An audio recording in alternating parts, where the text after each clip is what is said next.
I did not run a good campaign.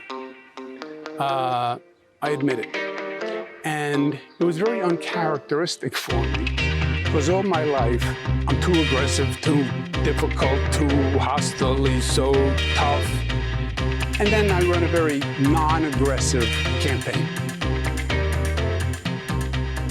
Welcome to New York One's Off Topic on Politics. I'm New York One's investigative reporter, Courtney Gross. That was Andrew Cuomo, who is officially back in the race. He announced he would indeed mount a campaign for this fall's general election. But the question is it too late? Meanwhile, Zohran Mamdani has been meeting with business leaders all week and Democrats in Washington to try to shore up support. We will catch you up on the race for mayor. Also, in the last 2 weeks, there have been 5 lawsuits filed against the mayor citing corruption, cronyism, and promotions for sale at the NYPD. One of them called the department a criminal enterprise. We'll examine the suits and what it means for Mayor Eric Adams. And joining me for the podcast this week is our Ayana Harry. Hello. Welcome. So glad to be here. And for the video YouTube debut, you've been on the podcast many, many, many times, but Kelly Mena is also here. Yay. I'm excited for everybody to see me while I speak. I love that. It changes the whole dynamic. Well, hopefully it actually doesn't change the dynamic and we all say the same stuff. But obviously been a huge week in the race for mayor. Ayana, you've been covering Andrew Cuomo for many months now. I feel like we've been sitting in this room for many months now. Well, not many months, I'm sorry. Many it's weeks. Just July, weeks. Jeez, I don't even know what day it is. For the last couple of weeks, saying that he wasn't going to run, he wasn't going to run, he wasn't going to run. And then all of a sudden... Did we say he wasn't going to run? I feel like we did say he wasn't going to run. Immediately after the primary, we were all like, he's not going to run. I feel like There's no said appetite there for was him. a high chance he wasn't going to run. I feel like, yes. Okay, but he's running. To clarify. Yeah, but he's back in and he's running energetically so far. We learned over the weekend that Cuomo would indeed be mounting this aggressive campaign, very different from what we saw during the primary. And Andrew Cuomo, we're also hearing a more reflective candidate. So he's talking about some of the mistakes that he made, admitting to it. He's kind of blaming the brain trust of the campaign and saying that the powers who be in his own campaign, that they essentially... Melissa and Rich. that they decided that he was way ahead in the polls. And so basically just lean back, ride, coast. I guess that was the strategy, and then it didn't work. And so now he's saying, you know what, I like being out there. I should have been out there in the first place, and now I'm going to be out there. And I know the campaign is working to spend some time in all 5 boroughs this week. They are on Staten Island today, Thursday. Cuomo's probably there as we speak, as we're taping this. And I spent some time with him in Brownsville, Brooklyn, Wednesday. And every time I'm out with him, Andrew Cuomo always gets an overwhelmingly positive reception from voters. As we were in our interview, I mean, people driving by, Cuomo, like, you know, they're interrupting, you know, our speech. In fact, it was funny because we're in Brownsville. It's a little spicy. I love Brownsville. My dad's from Brownsville. They're gonna tell you what they're thinking. People told me I was like taking too long with my interview because they were waiting to talk to Andrew Cuomo. So I was like, funny. okay, well, you know. They were like, hurry up, miss. Literally, that's what happened. We care about New York One. We want to talk to you. Yeah, basically they felt like I was keeping him away from spending time with them, the people. So You were gatekeeping Cuomo. I was not gatekeeping Cuomo. And, I had to ask the questions for the rest of the New Yorkers who were not there to see him in person. Yeah. But it's so funny. There was this moment, this woman comes up to him. She's like, Andrew, I'm voting for you, but I want you to know I'm a diehard Democrat. And he's like, I have news for you. I am too. So, it's interesting that the folks who were there, they're clearly engaged. They clearly know he's running as an independent and they're wrestling with that themselves. I'm a Democrat, but he's an independent. How do I vote? But, he looked comfortable. He looked in his element. We visited a building that he helped build in his late 20s, which is affordable housing. Half of the complex is reserved for families that were formerly homeless. And I mean, he had so much pride in showing me around this building. Like, he wanted me to look at the architecture and the different color bricks. And he was like, make sure you check out the courtyard. And so that is what he is focused on now, is I think getting out there. And he's talking about affordability issues, which Zohran Mamdani has really owned during the primary, but he's got his own twist. And part of what Cuomo wanted to get across in our conversation is he believes a rent freeze for rent stabilized tenants, that's not a solution to the housing affordability crisis in New York City. He believes a fundamental solution is building housing quickly and making it the priority of the mayor, getting rid of a lot of the red tape that it takes to approve a process, and having the housing and building be City Hall led, from the mayor's office, but also working with community organizations as partners. I mean, he's been so hard on Mamdani, Kelly, about the gimmicks, right? I mean, I can't remember the exact word he used in his interview with Errol Lewis. He said 3 words, slogans, like ludicrous or something. Yeah, I can't remember the But exact that's how word. we got President Donald Trump the first time. Yeah, right. I Build mean, the wall. yeah. I mean, 3-word slogans in politics And work. you saw that one, but that's a different story. But I think Cuomo's coming out. He looks much more relaxed. I feel like he's trying to come off as your normal New Yorker. I've lived these streets. I know the struggles. The few times I've interacted with him on the campaign, people are very receptive to him, very warm to him. They feel like they know him, obviously, because he also comes from this political family. People feel connected to his mom and his dad. But it's definitely different than the first time around. I wonder if he'll make any changes on his staff. You know, there have been some changes on the staff already. So yes. Okay, so that I'm sure that's going to be helpful. I think he got. I might say this, but losing that badly might have been, I'm super Latina, a blessing in disguise, and gave him an opportunity to reset the way he's thinking, and maybe others on his team. Sometimes losing really bad can give you the boost. Yeah, perspective, but the boost you need to realign yourself. So many people have lost big before that we know now and have come back and super won. I mean, look at Trump, back to Trump. I mean, obviously he lost pretty big in 2020 and then came back again to win in 2024, a different race completely. But I'm still not convinced that I realize you guys have both been out on the campaign trail with him, and I'm not convinced that there is enough of an electorate out there, especially if you're going to have so many candidates in the race, dividing and splitting the people who don't want to vote for Mamdani. If you have Adams in and you have Cuomo in, I've been talking to a lot of business leaders this week, and what they're telling me is that when Cuomo is calling around, or when Fix the City, that super PAC that spent $22 million on the primary race to try to push his candidacy, these business leaders are saying, pick up the phone calls, sure, but I'm not going to donate to him because he had his chance. Cuomo had his chance. He lost the opportunity. He didn't run the right campaign. And now I want to throw my eggs in the basket of Eric Adams. I will just say, Courtney, business leaders are business oriented, right? So when you spend multi-millions of dollars on an investment, let's call Cuomo an investment, and then it all goes down the drain. I think there's this famous saying in business, you don't throw good money after bad, right? And that's probably where they're feeling that intense pressure of that I don't have anything personally against you, but as an investment, you didn't go anywhere. So why would I continue to invest in you? And I think that's where they're coming from, which is a fair point. Yeah, I think the open question is, does Eric Adams have time to turn around how unfavorable and how unpopular he is throughout the city? I know one of our colleagues in the political unit feels like Eric Adams is well positioned in this race because he is mayor of New York City. Mm-hmm. He does have time to show his leadership skills, but I look at it differently. I mean, we have seen so many scandals come out tied to the Adams administration's lawsuits, arrests, indictments, and I don't think that it's over. We already know the Manhattan District Attorney's Office, they have an active case against Ingrid Lewis-Martin, and that case sounds like it's going to become even more serious. So I think the bad headlines for Mayor Eric Adams have not gone away. And I think as he fights for a second term in City Hall, they will be reminders to New Yorkers of the last 4 years, the decisions that Mayor Adams made, the people that he put in place, and what the ultimate price for all of that was. Has he shown that he's really turned things around and made a difference?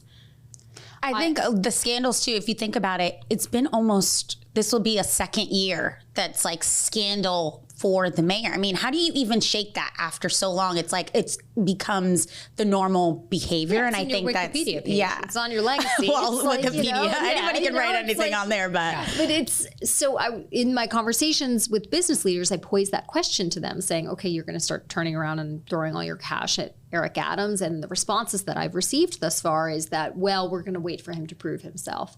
End quote, he made some bad decisions, but the indictment wasn't very strong. I mean, there do we want to call it revisionist history? I'm not sure if that's as far as you want to go, but they're certainly trying to rationalize the fact that he was criminally charged. Yeah, but we saw from Andrew Cuomo, having all the money doesn't necessarily assure you a victory, right? Yeah. And you know, I think part of Eric Adams is unpopular for many reasons. For some people, it is the scandals. For some people, it is the indictment. Other people, they're just tired of seeing him on social media, you know, sitting down with problematic, you know, podcasters. People are like, I know folks who never follow politics. They're like, why is Eric Adams always in my Insta feed, like at the club or, you know, smoking cigars? They're like, there's a Or joke, dancing, like if you're going to have a cookout this weekend, is Eric Adams going to come through, right? Like people feel like you're spending way too much time in the clubs and socializing and trying to be the nightlife mayor and not enough time governing. So there are multiple reasons why I think people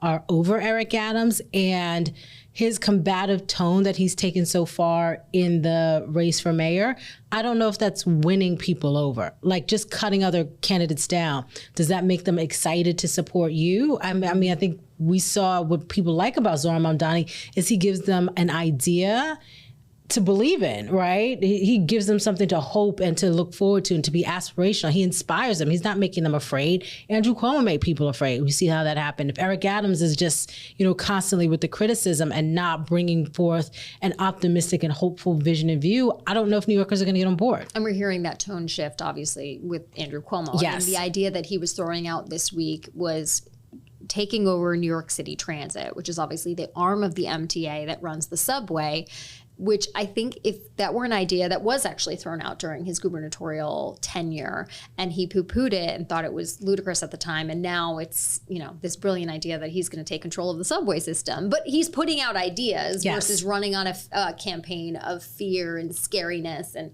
the subway's scary and the city is full of chaos. I think the thing about negativity is if you run too much on it, that's all people think about, and they associate it with a different candidate. And I think what happened with that negativity was that it actually helped Mamdani, because I think it made people sympathetic and get to know him better, try to understand him better, his issues better.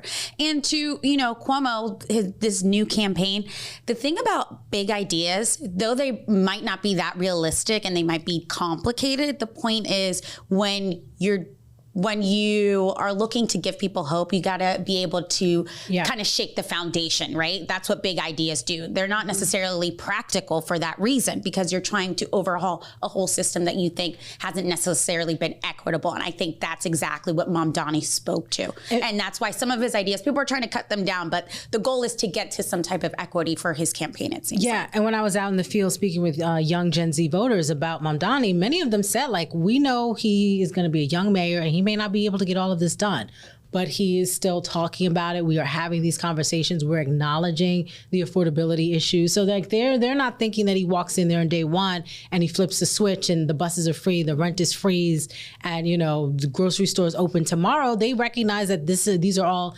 aspirational, but they're like, I want to dream with you. Yeah. So he obviously met with business leaders, had multiple meetings with business leaders over the course of this week. Much of them were organized by either Tech NYC and Partnership for New York City, which is obviously that umbrella, really big business organization that's existed for many years, run by Kathy Wild. The first meeting was on Tuesday, and I think about 150 business leaders attended that meeting. And the readout that we received from sources inside were that, okay, this was an introductory meeting with Zohran Mamdani, two business leaders who are obviously very apprehensive about his candidacy, certainly his feelings about Israel and Palestine, as well as ideas of raising taxes. What are your sources saying to you about what happened inside and whether you think that actually changes his relationship with the business community? And I will say the same things in that room that I've said outside about my fiscal policies, about my commitments, the ones that I've shared today. And I will also underline that at the core of my politics is not just a sincerity, but also a desire for partnership. It will take all of us. And I go into that room knowing that there will be disagreements, and also knowing that at the foundation of it is a belief in the possibility of this city, and it will take a new kind of politics to unlock that possibility. opportunity? I think it was an opportunity. From what I've heard, it was an opportunity to listen and to hear from him directly, because there has been a lot of misinformation about Zohran Mamdani. I mean, in a White House press briefing just a couple minutes ago before we came in here, Zohran Mamdani was called a communist from inside the White House. And so I think this is an opportunity for folks to better understand and listen to what he had to say and hear his actual policies.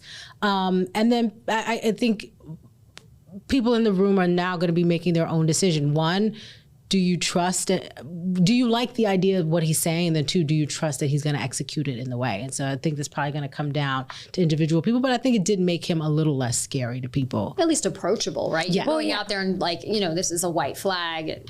This is me at least open to the idea of let's start a dialogue here. I mean, I think that was the biggest goal that day, right? Was to meet with them. Though that first meeting, not everybody necessarily attended in person. I think there are still some concerns and issues between the business community and what Mamdani brings to the table and what his ideas might mean for the business community overall here in the city and their influence. I think that's what worries them the most, right? Is will I be able to bring my ideas to City Hall and they get done the way we want them done, obviously. But I think him just showing up and listening, being open to these ideas. I think because so many people think that, to Ayana's point, think it's misinformation, think that he's just totally against them. I think him just listening, I don't think they were ever going to come to an agreement on everything. That's just not how the world works. But I think him listening, being there and saying, I'm open to hearing what your thoughts are and we can go forward and see how this goes. Because at the end of the day, if he becomes mayor, he's not going anywhere and the business community is not leaving New York City. So they have to work together. They might not work together in the ways that everybody sees them working together, but at some point they're going to interact and they have to be able to find a common ground. Yeah, the ceiling did not fall down, or the sky did not fall, I guess, when Bill de Blasio became mayor. And there was the same kind of fear amongst the business community at the time and amongst the NYPD, honestly, when de Blasio obviously won back in 2013. And that does not seem to be the sky didn't fall. The ceiling did not fall I think down. they made him into this big scary monster that you think is under your bed, and then you meet them and you're like, they're fine. They're, like you said, approachable. They're listening. They're the total opposite of what I expected. And I think that is going to be a great first start. And it sounds like they're going to continue to have these meetings. And Kathy Wild seems sort of on his team of let's get this going. Let's see where we can work together. I think she sees there's a very decent shot that Zohran Mamdani could be mayor. And so there being a combative relationship between him and the business community, that doesn't help anyone.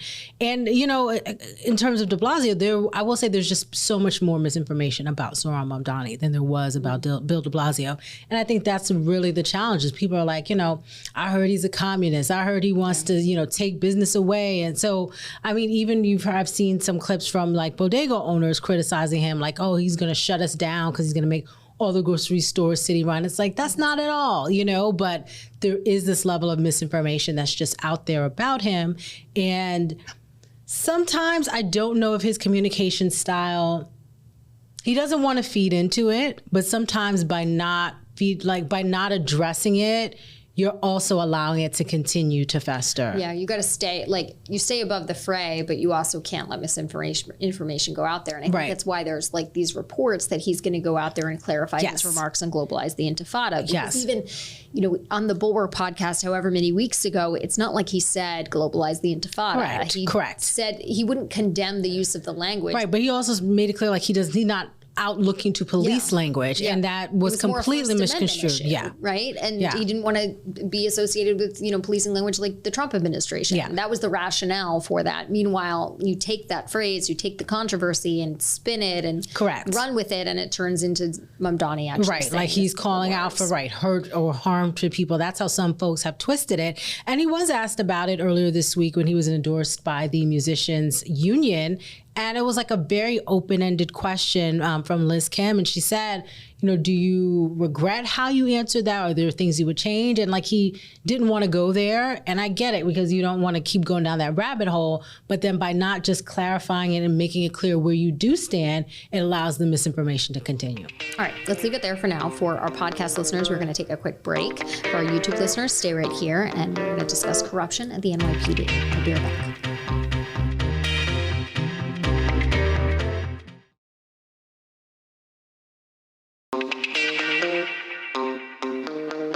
Want to answer the alleges you had a criminal enterprise in the NYPD. A frivolous, disgruntled employee. Okay, this week, Thomas Donlan, who served as police commissioner briefly last year in 2024, filed a major lawsuit alleging serious corruption at the NYPD. And this follows 4 other lawsuits filed by former top brass at the NYPD, including the chief of detectives, that was also alleged malfeasance at one police plaza. So Kelly, you were looking into the Donlan lawsuit that was filed this week. What did it say?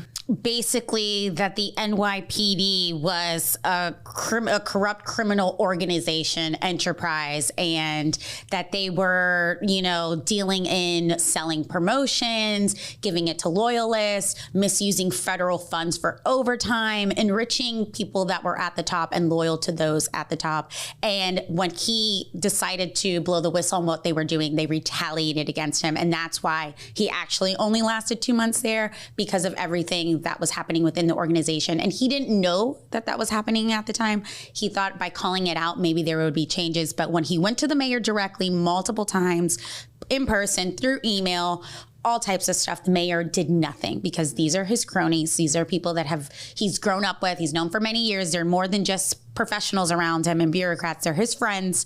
Nothing happened. And that led eventually to his ouster and some other incidents. Some of the people named in the lawsuit: Tanya Kinsella, who's first the deputy commissioner. Jeffrey Madry, who's the former chief of department. John Schell, now the Chief of department, he was the chief of Kaz patrol. Daughtry, the deputy mayor for public safety, and the list goes Oh, and on. then there was also, These are people that were very close to Mayor Adams. These guys have been buddies for a long time. Yeah, I feel like Tariq Shepard. Yep, Tariq Shepard in there. And just to read briefly from it, it calls it the NYPD. A coordinated criminal conspiracy has taken root at the highest levels of city government, carried out through wire fraud, mail fraud, honest services fraud, obstruction of justice, retaliation against whistleblowers. It basically says federal prosecutors, you should bring some sort of RICO lawsuit, which is wild. I mean, it is wild. Federal prosecutors have been looking into Police Plaza for some time. Yeah. Yep. Eddie Caban, who was obviously the police commissioner prior to Donlan taking over, was ousted after his home was searched and his phones were seized. I don't know the status of that particular investigation now that we have a new administration in the White House, and the Department of Justice has new people at the top, and they may not want to pursue investigations against the Adams administration and One Police Plaza. I've been trying to get some answers. Ayana, I know you have good sources in the federal government and Justice Department, so I don't know if you have any answers to this.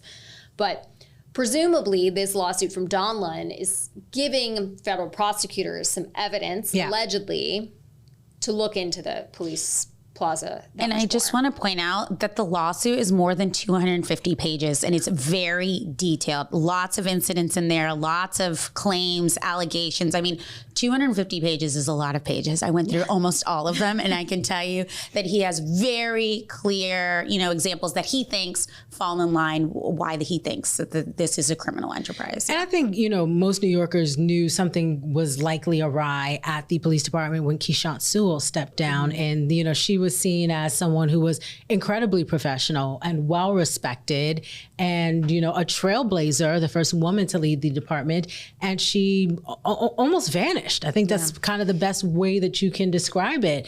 And as someone who has a strong reputation for high integrity, there were so many questions around what really happened, and even before that, just the appointment of Phil Banks as a deputy mayor for public safety after his own personal brushes with the law, being an unindicted co-conspirator. So there have always been questions, and the mayor has continued to defend his selection in these people.